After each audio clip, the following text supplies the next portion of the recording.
Let me tell you why you're here. I've seen things.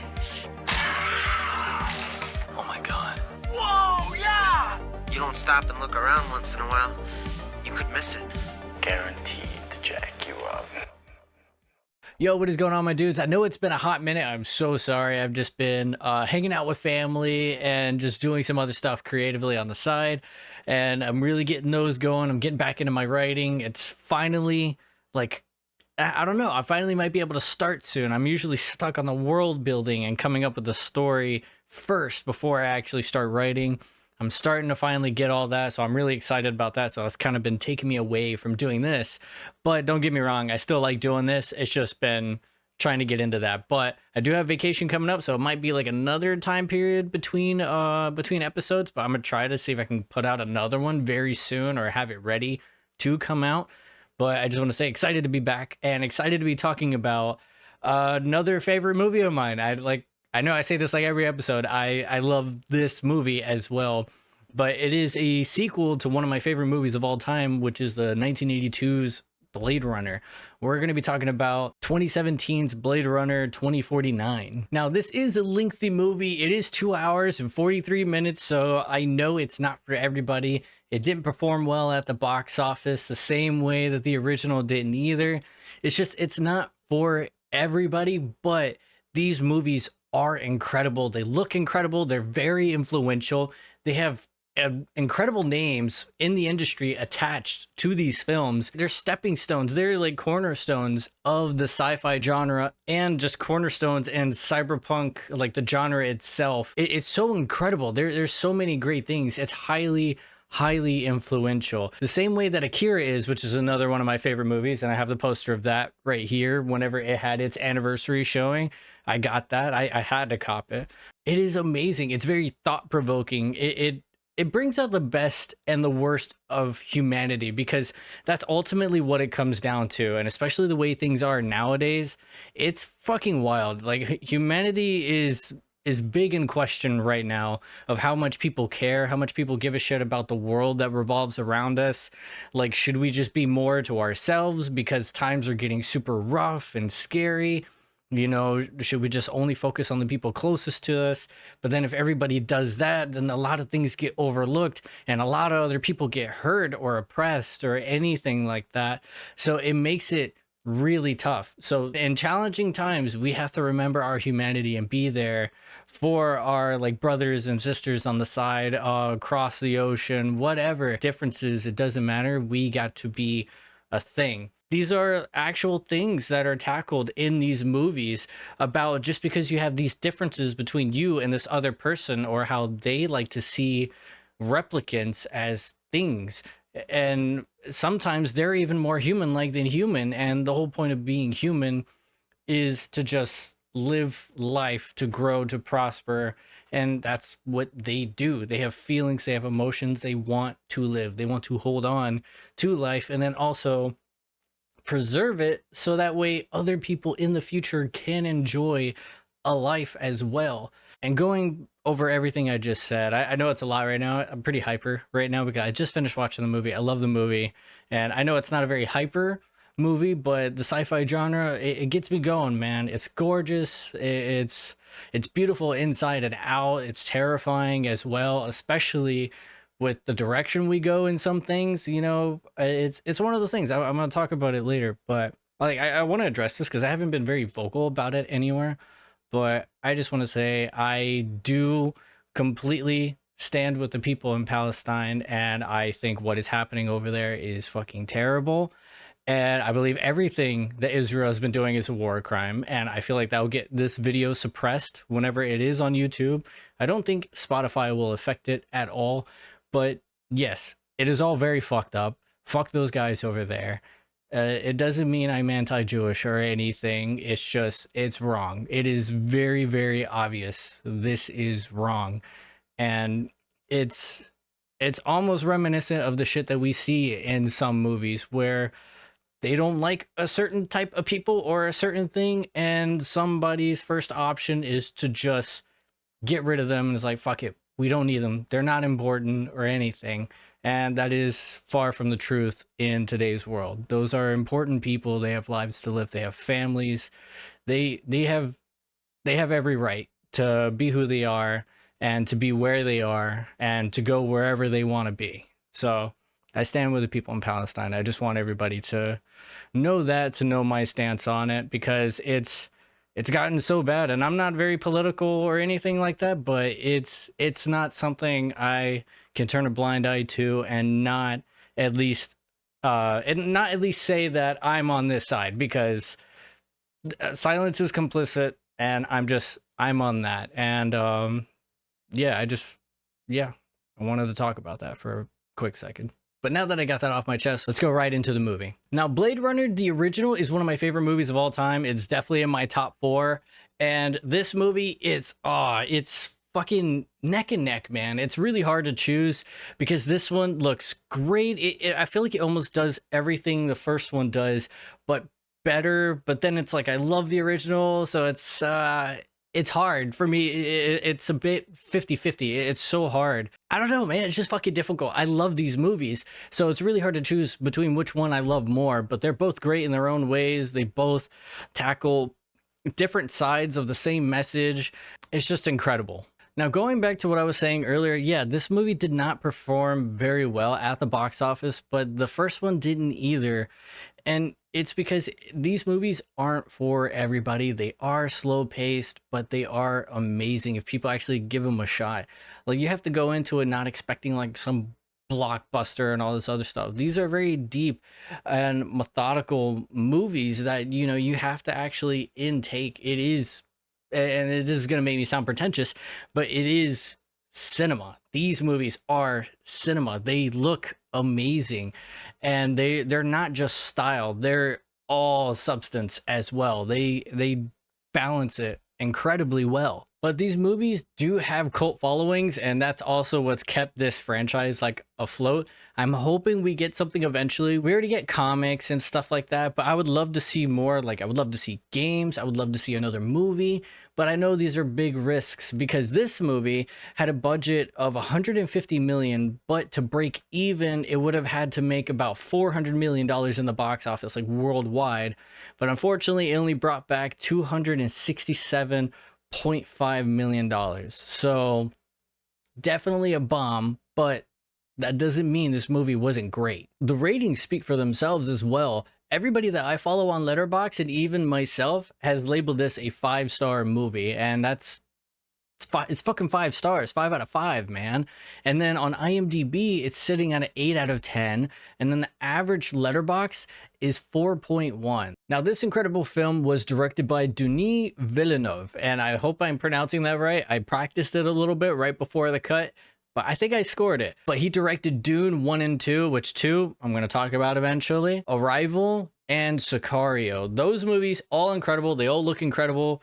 He knows what he's doing, man. Anything he's attached to, I'm probably going to see it. He's one of those directors is like, bro, you've earned my following. And Blade Runner was the first movie I saw from him. But he also had like an ace in the hand because his executive producer was Ridley Scott, who was the director of the original Blade Runner back in '82. He did Alien and quite a few of those entries in the Alien franchise, at least the better ones, and then one of the shitty ones, in my opinion. Sorry, Ridley. And Gladiator as well with Russell Crowe, which another phenomenal movie that is actually getting a sequel. So that's even better. And another reason this movie looks gorgeous is because of the director of photography, Roger Deakins. He shot movies like Shawshank Redemption, The Big Lebowski, No Country for Old Men, and the 007 movie Skyfall from 2012. The man has a fucking eye. He has a third eye. He knows exactly what he's doing when he's behind a camera. He's one of those cinematographers that if you see something, it's like it's him or it's influenced by him. And another reason this movie is gorgeous is because it also sounds gorgeous because of the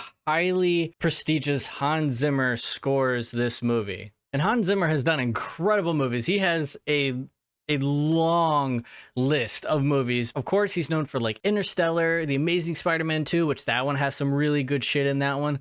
Pirates of the Caribbean, Dead Man's Chest, the Christopher Nolan Batman films. Like man, his music is so great. All right, enough gushing over the crew, but the crew usually deserves their flowers, man. Sometimes not a lot of people get recognition, but everybody on the crew did an amazing job, like even to the extras, all the way to the very tip top of the iceberg. But now I'm going to get into the cast real quick, just a handful, just of the main people, so that way we already know. So we have Kay, who's going to be our lead, our protagonist. I almost said Agent K, like from Men in Black, but Kay, this K, is actually played by Ryan Gosling. So everybody knows him as Ken from Barbie. He's from La La Land, Drive, which is another great movie that he doesn't really talk a lot in, which is very much like this one. And he's in The Nice Guys along with Russell Crowe, which that is a funny ass fucking movie. I always think it's way more comedic than like an action movie whenever I see it, but then you realize just how like a little more graphic it can be. Just like, oh shit, yeah, this is actually like a bit of a serious movie at the same time as well. It's not just like a standard like comedy movie. And then we have Rick Deckard coming back from the original, played by Harrison Ford. Of course, he's known as Han Solo from Star Wars, first and foremost. And then this as well. And then also Indiana Jones. So this guy is a man's man. Incredible, iconic men in cinema. He plays 3 of them. That's fucking fantastic. And then now he's going to have another big role that I cannot wait to see, that I think he was a perfect choice for. He's going to be in the new Captain America movie, Brave New World, where he is going to be playing Thaddeus Ross. So Thaddeus Thunderbolt Ross, who, if you don't know, and you're not very familiar with, he is the Red Hulk in the comics. And I'm so excited we're getting a Red Hulk. And they couldn't have picked somebody better. Unfortunately, the original actor passed away. I wish they got the original actor, William Hurt, to actually finally turn into the Red Hulk. He deserved it. He put in the work. He put in the time. It should have been him. But if it had to be anybody else, I'm so glad that it's going to be Harrison Ford. And then we have Love, who's going to be our antagonist of the movie, played by Sylvia Hoeks, which I'm not incredibly familiar with. I only really know her from this movie, but she has shown up in The Best Offer and The Girl in the Spider's Web. And then we have Joy, who is the love interest of Kay, played by Ana de Ramas. I hope I'm pronouncing that right. I know somebody's going to say something. I cannot roll my R's. I know I'm Mexican, but I cannot roll my R's. Unfortunately, like Spanish did not stick with me as a child and I wasn't taught it enough. So forgive me. But yes, she is the love interest, an incredible love interest. And she brings a lot of heart and soul to her role. And I'll get into more of her role later, but she does incredible. But she was also in Knives Out, No Time to Die, which is another 007 movie that came out in 2021. And then the Blonde movie, which is very divisive. I don't know. I didn't watch it.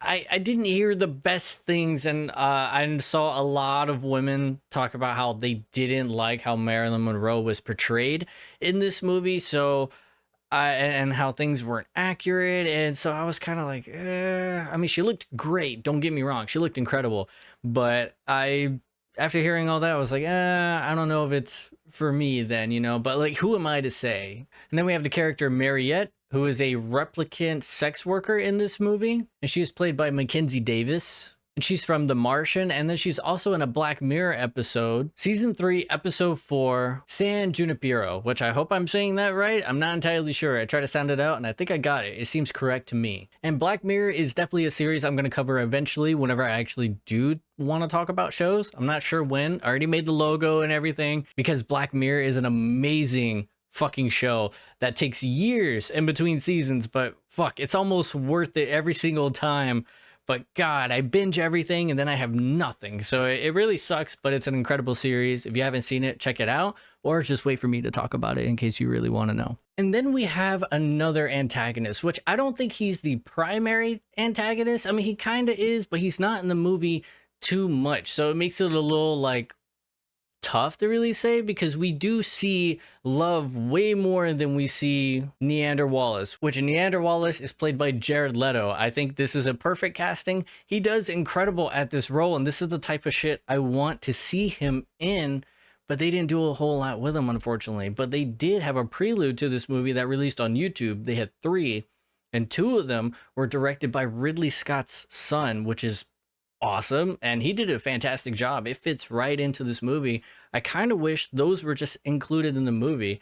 It would have made it probably a full 3-hour runtime, but I mean, I'm perfectly okay with 3-hour movies. I'll sit through it, but you had more time with him, and It was great. I think it hit the nail on the head of the type of person that he is, and to really convey that like villainous god mentality corporate giant. But everybody should know Jared Leto. He's the front man for 30 Seconds to Mars.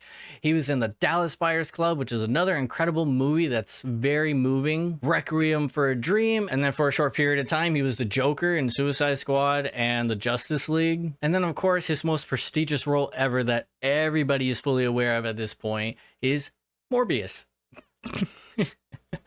But that is your main cast right there, and we do have other people that I'm definitely going to name drop. I can only think of like maybe 2 right now. Now, the synopsis of this film is pretty much we're following, I keep wanting to say Agent K, but we're following Police Officer K, who is a replicant, and we find that out very early on in his first mission in this movie. He unearths this secret, and it has the potential to just completely devastate and cause so much chaos in what's left of humanity. And that forces him to seek out a retired Blade Runner from 30 years prior, who from the original is going to be Rick Deckard, Harrison Ford's character. He has to find him because he is in hiding and he is aware of this secret as well, and he's in on it. And Kay isn't the only person trying to find answers to this, because Wallace and Love are not far behind trying to find this key to life. And Wallace desperately wants this answer because it is what he's been trying to replicate this whole time. It is something Tyrell, the corporation from the beginning, the person who created the replicant program, it is a secret that died with him and unfortunately has not been replicated since, no matter how hard Wallace has tried. And he even bought all of Tyrell and restarted the program because it was made illegal after all these rebellions and just too much death and just more so fear of replicants and that they couldn't really be controlled like that anymore. But that all turned around when Wallace said, hey, I can do them better, and they're incredibly obedient. So he took away a lot of their like humanity that the previous ones had because people didn't really like them and they wanted them to be more lifelike to kind of blend in with society more. But they were made for like slave labor, sex work, and that was kind of it. So they were made for these roles that are just terrible to really wish upon anybody. You're literally like not breeding, but you're breeding these people like cattle to do this bidding for humanity, to take over worlds, to terraform, so that way we can expand our lives and prosper throughout the stars. And of course, like most people that do come into power and that do have this mindset, he believes he's synonymous with God and wants to take over the stars even more, that they only took over 9 worlds since he restarted the program. But he is aware that Tyrell was able to somehow create the perfect replicant to the point that they can produce life. He desperately wants to find the key, the secret to being able to manufacture all of these replicants, and so they can also reproduce as well, creating even more, because he wants humanity to expand further into the stars. And you have to think about like the amount of influence he would have on society, especially if he could do that. That would make him one of the most powerful men in the world. And even if we had somebody like that nowadays, yes, they would be one of the most influential people ever. Of course, everybody thinks in society, oh, we got like the presidents of each like country or whatever, prime minister, so on and so forth. They're the most powerful figure there because they control everything for this giant mass of people. But imagine if we're completely advanced as a civilization that, or as a species, that we could actually go to different worlds and actually expand and connect to them, just like how we've connected to other countries now. If we can connect to worlds like that and then keep going and going, and there's only one person who is able to actually manufacture the perfect workforce to ensure that this is done, there's nothing stopping that person whatsoever. That is going to be an incredibly valuable asset. It is no longer money or anything else like that that is important. It is the fact they can create life and use that, and that is our main workforce to like divulge into different parts of space and completely expand the lifespan of our species further than what we would probably imagine it to actually be. I know I'm going deep and philosophical, but that's because that is the point of this movie. And I don't want to go like I normally do, like throughout the whole story, because I mean, I kind of just gave you the gist of the story, but it is a long story and there's just so much to it, and you actually have to watch it to really feel these things. So me just explaining it is probably not a lot, but I don't know, hopefully it's something to really get you thinking like, damn, that sounds interesting, maybe I want to watch this movie. Because you got to watch it to really figure out these things and the reason all this unfolds. I could talk hours about Blade Runner, and I don't want to have to edit all that, and I feel like nobody's going to listen to an like hours long podcast of this movie. I know the first one I did was definitely lengthy, but I went through like scene by scene by scene of the movie. This was before I came up with a format. So if you haven't listened to that one, but you listen to this one, just know the first one is going to be very different, and I'm pretty much giving you a fucking like telltale like of the whole movie. But it's a very tragic story because we do find out from the beginning of this film that there is something big going on that is creating a further divide, and Kay is in the center of it because he works for humans. He is a newer version of the replicants, and he is also a Blade Runner, so he is out there hunting his own kind. And when he finally comes across one, this one has a different impact on him because he's only sent and made to go look for replicants. That is all he does. And so when he comes across one who is played by Dave Bautista, who does a phenomenal job in this, who is, I think, definitely one of the better actors to come out of the WWE, he's aware that he was going to be hunted eventually. And when he's finally found, he tells him, you newer models, you're happy to be cleaning up shit and shoveling it because you've never seen a miracle. When he says that, Kay does not understand it. After some detective work and finds that there is a burial site there, then they unearth these bones. They discover that this woman died and that he was showing compassion because he obviously cared and buried this person. He took the time to bury them under a dead tree, which, if you watch the movie, there's like no trees. You see like no trees at all in this movie because of how devastated this planet is, and just pollution and how much space we take up because we need to fit all these people to live somewhere. And they discover the cause of death, and it was because this person gave birth.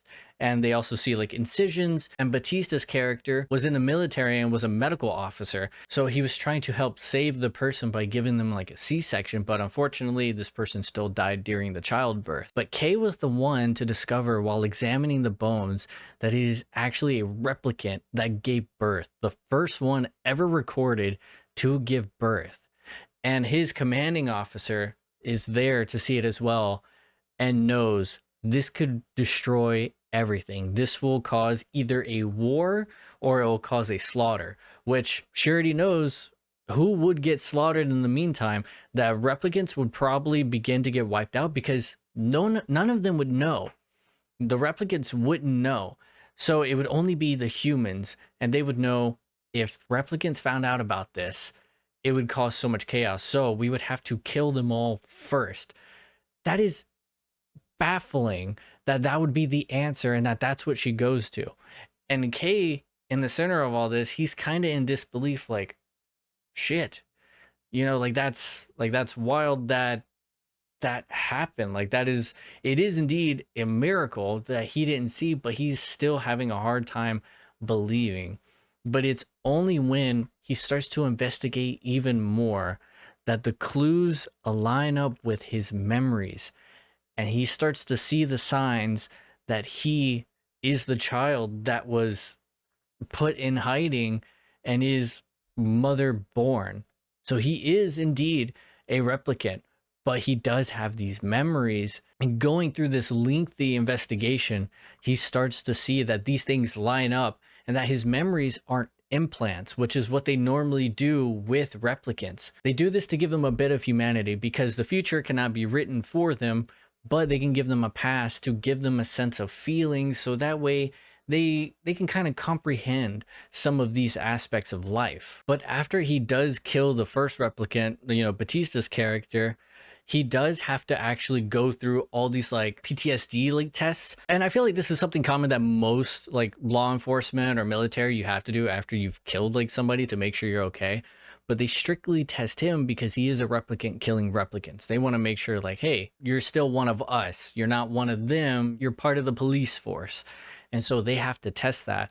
And he passes fine. And I love that we follow Kay because he's an existential crisis or close to a meltdown, as you can see, because you can see by where he lives, he's surrounded by these people that don't like him. Like in the Blade Runner world, you have the terms skin job and skinners is what replicants are referred to. Those are slurs for them, and even people in his workforce will call him these things or even call other replicants these things in his presence. And one of them's like, oh, like, yeah, sorry. So they have a sense, they know it's wrong, but they do have a bit of respect, or at least one of them had a bit of respect for a Kay's character to be like, oh, sorry, but then immediately neglects it by calling replicants like it's, or implying that it was a cannibal and probably ate the baby because replicants are less than human. But the whole point of replicants being made is to be more human than human. That is the slogan of replicants. And so it's funny. And I firmly believe if this became a thing, and we're diving more into AI as the future goes on, and people are terrified of it now, but back in the day, everybody could see movies like this and think, oh yeah, that's cool, that's awesome, we have AI systems we could talk to in the future and stuff like that, and like all these other things could happen. But now, only because it's starting to become a reality, they see how fucked up and scary it is. And as somebody who loves the cyberpunk genre and loves sci-fi, I think it's incredible we're heading into this future. But the thing is, it's all like glimpse and glamour, like that's all it is for most people who just look at it at the surface. And I'll admit I'm part of the problem. But the beauty of the cyberpunk genre itself, and like all the lights and how amazing everything looks, is because you're constantly being advertised to. Each and every second, personalized ads. And now it is a thing, and it's been a thing for a number of years now. It's only gotten worse. And now we know that these companies are listening to us like, hey, like, what are you talking about in your day-to-day life? I want to push you this product because this is what you want. This is the type of thing you're looking for, to spend, to buy, to just consume. And now we don't like it. It's annoying. People now get ad blockers and VPNs to kind of stop these types of things. And it's sad because it's only going to get fucking worse as time goes on. So yeah, AI now is scary to people because it now threatens people's jobs. It threatens the legitimacy of like controversies that could be coming out with political figures, celebrities, and even there's been cases in today's time of people fabricating recordings of people saying these things or doing these things. So now it is getting to the point we don't know what to believe, what is real or not. And that is the scary part of the cyberpunk genre. People now are starting to see it. And the thing is, it's only gonna get worse because we're gonna be going into the future, and these movies are incredibly like accurate of paving the way of how society was gonna go. I don't know if it's because like art influenced life and now life has influenced art. It's doing a whole cycle, and now we're seeing just how scary it is actually going to be. So imagine if we did have things like replicants. People are definitely going to hate them. There are definitely going to be slurs, and eventually when that day comes, I'm pretty sure we're going to be hearing words like skin job or skinner. That is going to be a common thing. It is no longer going to be an art. It is now going to be a reality, and a fucked up one at that, because we already can't stand each other for different skin tones, beliefs, like destinations of where we were born or where we reside. We already can't stand these things about each other. And tolerance, it's definitely being taught in the later generations, like as more time goes on. Like my generation is definitely more tolerant than ones in the past, but the thing is, it's always been a mix. You got some that are definitely into it, and then you got some that are just completely opposed. And in the future, we don't know what the fuck's gonna happen. If replicants or cyborgs really start to become a thing, I'm not gonna hate on it, because I already tell my Siri thank you.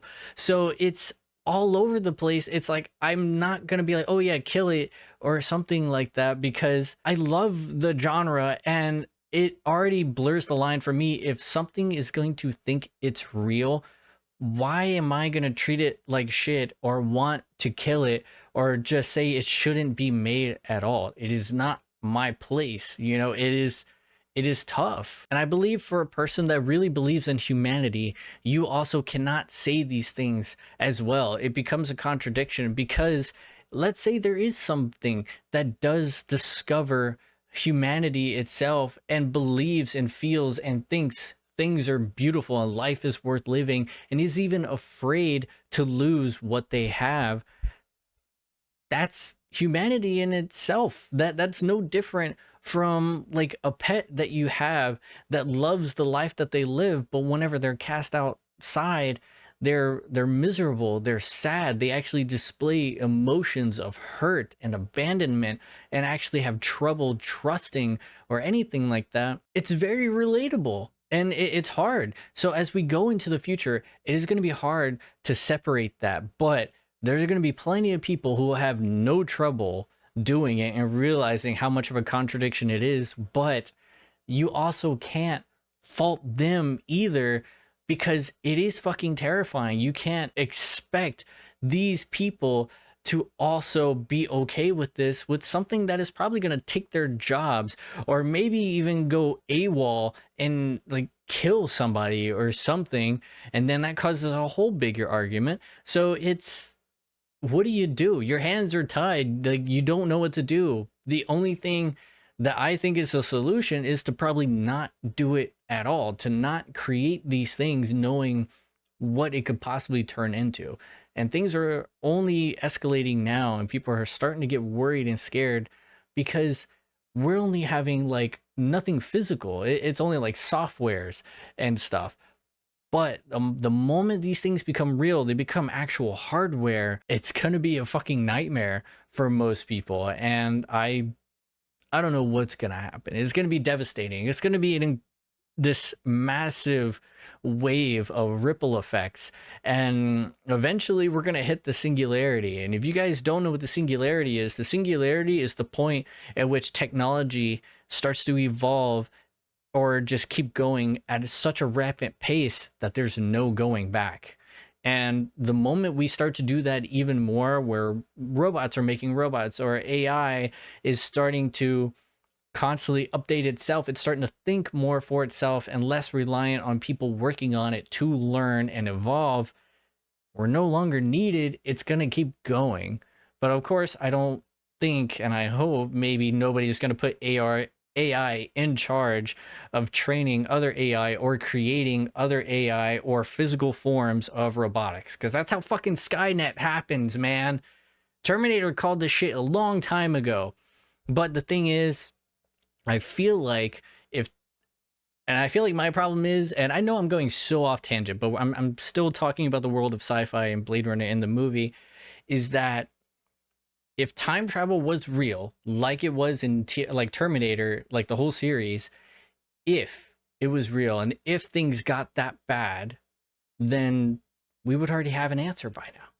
I feel like something or someone would have came and drastically altered like the way of life that we're going. And it probably could have happened. Who knows? There could be anything that's doing it, or a certain way that they're going to do it, you know, to influence it. But we'll never fucking know. Now, I know I get you guys in major tinfoil hat area right now, but that's because I do love this genre and it does get deep. It makes you think. But like I was saying earlier, Kay is the perfect person to follow because he is this existential crisis.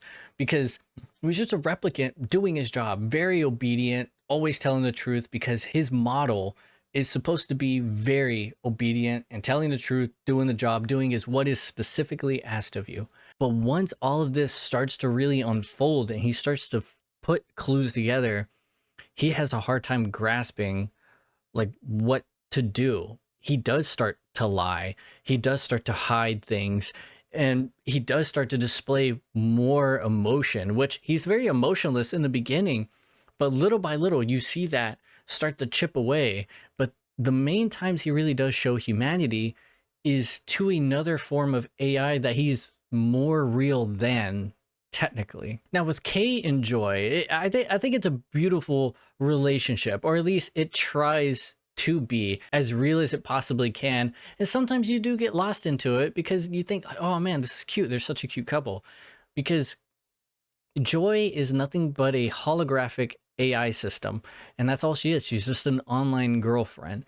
And I know this movie can get very incel territory, but and I know some people kind of like draw those lines with Kay's character, but the point is he does try. And from what I looked online, the original model, like the famous shot that a lot of people know of Joy, is where she's like pink, she has the blue hair, the black eyes, she's this giant hologram that says, oh, you look lonely, I can fix that, because she is a product. They say like that is what she originally looks like, and then you get to customize her as much as you want. You get to customize her personality, you get to customize her ethnicity, her looks, so you get to change all that. Kay just has her as like a nice like housewife, like girlfriend. She's dressed very modestly, she's very upbeat, she doesn't exactly like the same things that he likes. She tries to grab a book and say, oh, like read to me, and then he says, oh, you don't like that book. And then she's immediately like, yeah, I hate that book. Yeah, whatever. Like, let's go do something else. Let's go dancing. Immediately changes clothes. And she tries to make him happy and like cooks him food. But the fact that he goes to that extent of actually put clothes on her, he even buys her a gift, which is a device that allows her to go out into the world wherever he goes to display her. And then she gets to adapt to the reality around her. The first thing she wants to do is go outside and feel the rain. And it disrupts her hologram at first because she's not used to, you know, things going in and out of her holographic form. But then she adapts to it and then actually starts to develop and render raindrops actually falling on her hand and her hair being wet. And it's incredible. And you think it's such a sweet moment, but how they interact with each other is he's modest. You know, he does treat her right.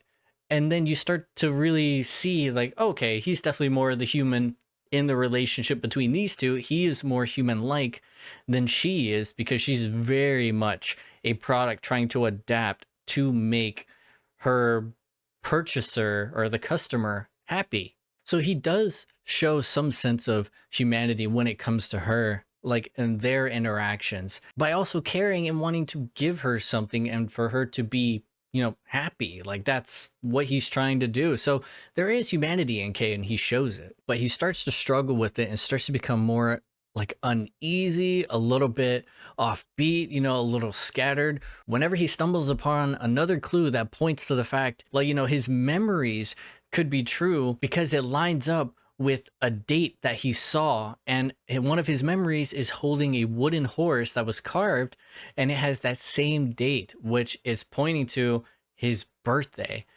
So he knows if this is true, he will be hunted, and that his life is kind of a lie. So he's like stuck in between, like, I don't know what to do or what I am anymore. And now whenever he finally gets to the last place to get like a definitive answer if he is real or not, is when he goes to the person who makes the memories. And whenever he shows her the memory, because she looks at it and says every artist puts a little of themselves in their work, but it is illegal to do that. You can't put your memories in somebody else. You're not supposed to. But when she sees the memory that he shows her, she gets emotional because she does know he's a replicant, obviously. And so whenever she sees this memory, she starts to cry and says, someone lived this memory, like this is real. And you just see like the facade that he tries to keep together that it finally breaks. He's like, yeah, I know. Like, I know it's real. And he's just been having a hard time grasping with the fact that it is real and that he did have a family, he did have a mom, and that he was born but raised to kill replicants. And that's when he shows like the most emotion. He actually breaks down and like screams and kicks. And so the next thing that he has to do is pretty much go find his dad, which would be Deckard. So he goes and tracks him down, but he's also being tracked by Love because she wants to find the kid, not knowing Kay's the kid. So she follows him to Las Vegas, where pretty much Deckard's been hiding out because it's been abandoned due to nuclear fallout. It is there where he finds Deckard and after them duking it out a little bit, because it is a Blade Runner looking for Deckard. So obviously he's going to be on edge because he is in hiding. He knows that they're going to be hunted down, especially after the events of the first one of him escaping with a replicant that is supposed to be killed. And he's not revealing the fact that he is Deckard's son. He's just asking him questions like, oh, like, why did you leave and all that stuff? And Deckard says, that was the plan. That was my job. I showed them how to get away because, you know, he was a Blade Runner. So he said, I showed them how to get away. I had to be a stranger to the person I love and to like the child that I never got to see that I do love from afar. So he wasn't like some deadbeat dad or anything. It was just for survival. So they put the kid in like an orphanage, and then Kay just grew up to become what he is now. But there are also third parties at play. There is this mysterious woman that is also a replicant that was also tracking Kay as well. And they used Mariette to put a tracker on him to follow him because they are also looking for the child. They want to make sure nobody finds the child because it is going to lead to a resistance. And that if one can give birth, then that means they are just as human, or even, I mean, still technically more. So that is going to cause a whole lot of discourse of, do they deserve rights, you know, just regular human rights, just for the fact of them simply existing and being able to care and fear and die as well, just all in the sense for wanting to live. But I do want to talk about this scene. I thought was incredible. It is technically the sex scene of the movie, but you don't really see anything. But I thought this was incredible, and it looks awesome how they did everything. Earlier in the movie, Kay came across Mariette, who is a replicant but also a sex worker. Now Joy, being on that little device that can actually be around him and interact in this world, she wasn't around him in that point, but she was in his pocket, so she was able to listen and realize, oh, he did like her. And so Joy arranges a meeting so that way Mariette can come to the apartment, and so she can actually feel more like a real person and be real for Kay. She wants to like sync with this person and actually like make love to her partner. And it's an incredibly like stunning visual. It is a great achievement of how they did this. It's weird, but it looks good. And you get to see the differences between, you get to see how Mariette is definitely just kind of doing her job, because you can they're phasing in and out of each other because Joy is a hologram and she's trying her best to like mimic her motions and stuff. But whenever they finally kiss, Mariette is just kissing with her eyes open, and Kay is definitely being more passionate with it. But then you also see that Joy, she is all into it. She is like in love with her man, and it's hard to really say. And it gets into this whole thing. Okay, is it real because she is a product? But it's shown right here, the way that she caresses him. And then you see that Mariette is kind of like getting to it. Like there's no passion behind how she rubs her hands or anything like that. You visibly see the differences between these two interactions happening at the same time through the same like body and position. It's strange. This is real. You get lost in the sense that, oh, this person is a replicant. This person is a replicant sex worker. This person is, I'm even saying person while I'm going through all this. That's the point I'm making. But this character is just a hologram, but is so into the moment and in love with this other character.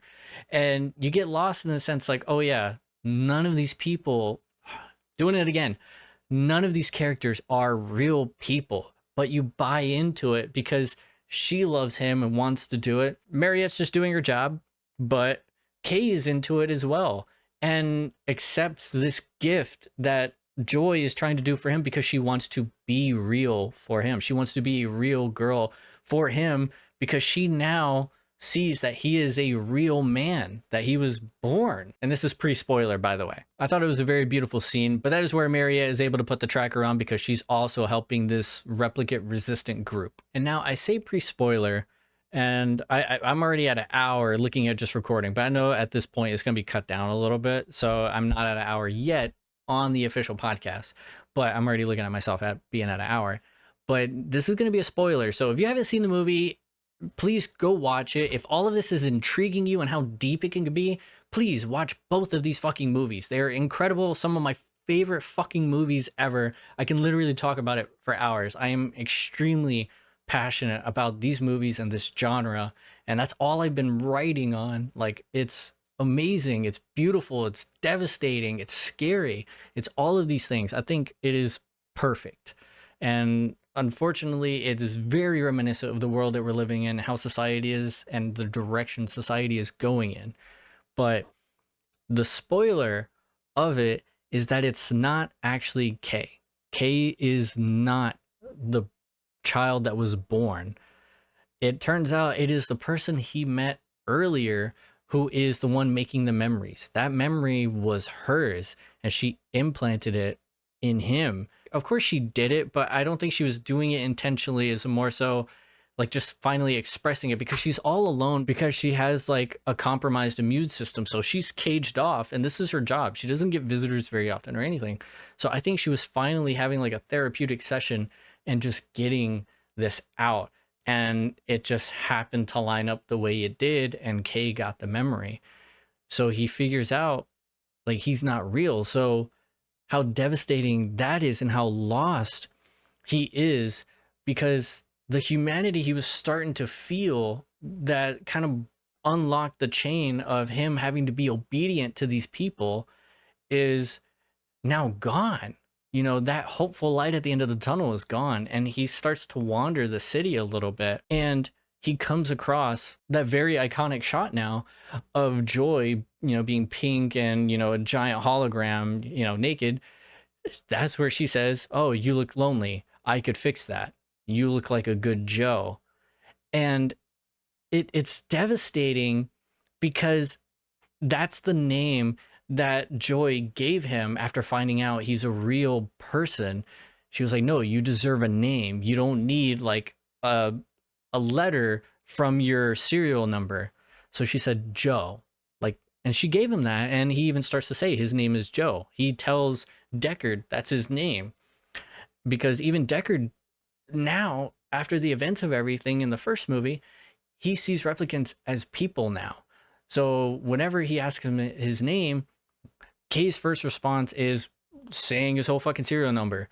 And then Deckard's like, no, not your serial number, your name. Like, what is your name? And names are important. That shows that people care, at least to an extent, that you are a person.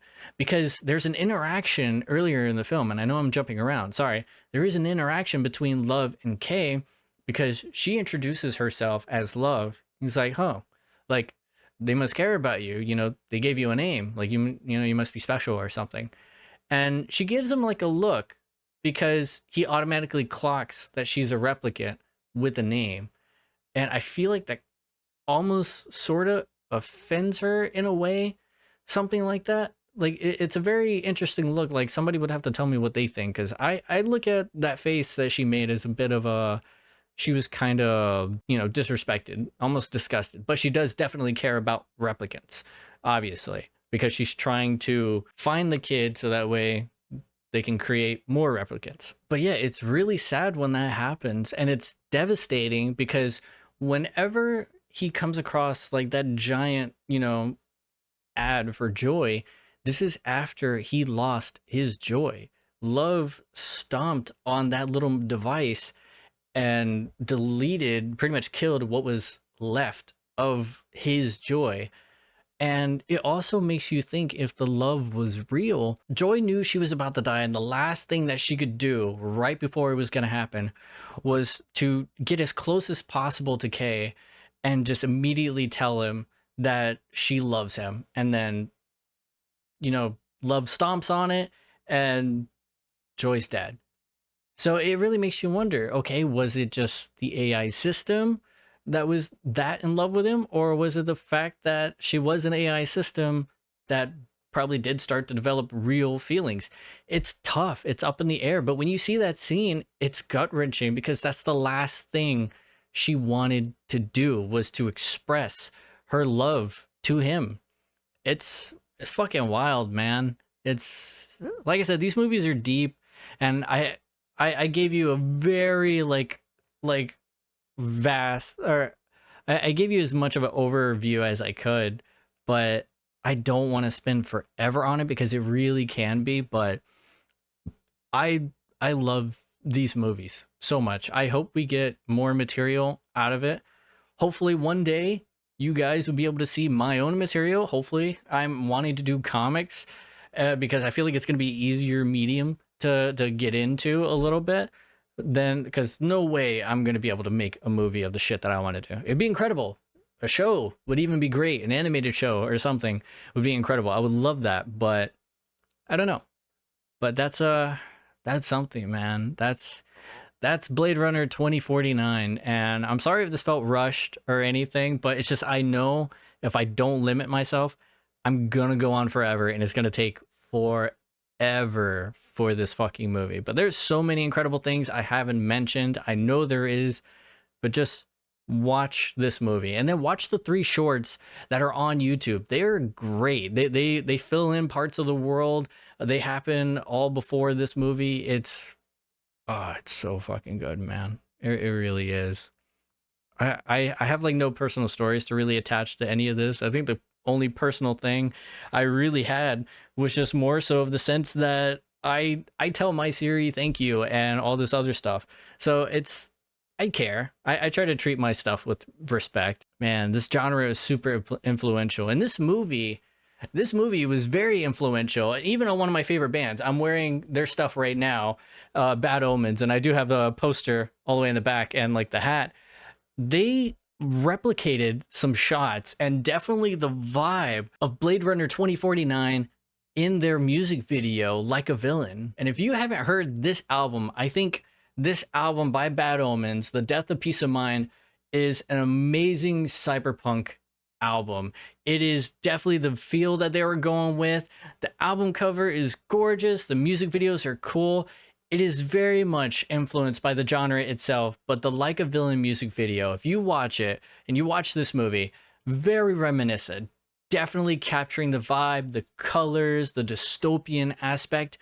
Amazing, incredible band, and this is the album that really put them out there in mainstream that so many people are really into right now, and rightfully so. I'm looking forward to their next album. I hope it's amazing. But that's going to be my last thing I can really say, because like I said, I know I'm going to go into it forever. So by all means, please go watch the movie. And before I do go, I got to give you a cookie's fortune before you guys go. Duh. And here we go. Things turn out the best for the people who make the best out of the way things turn out.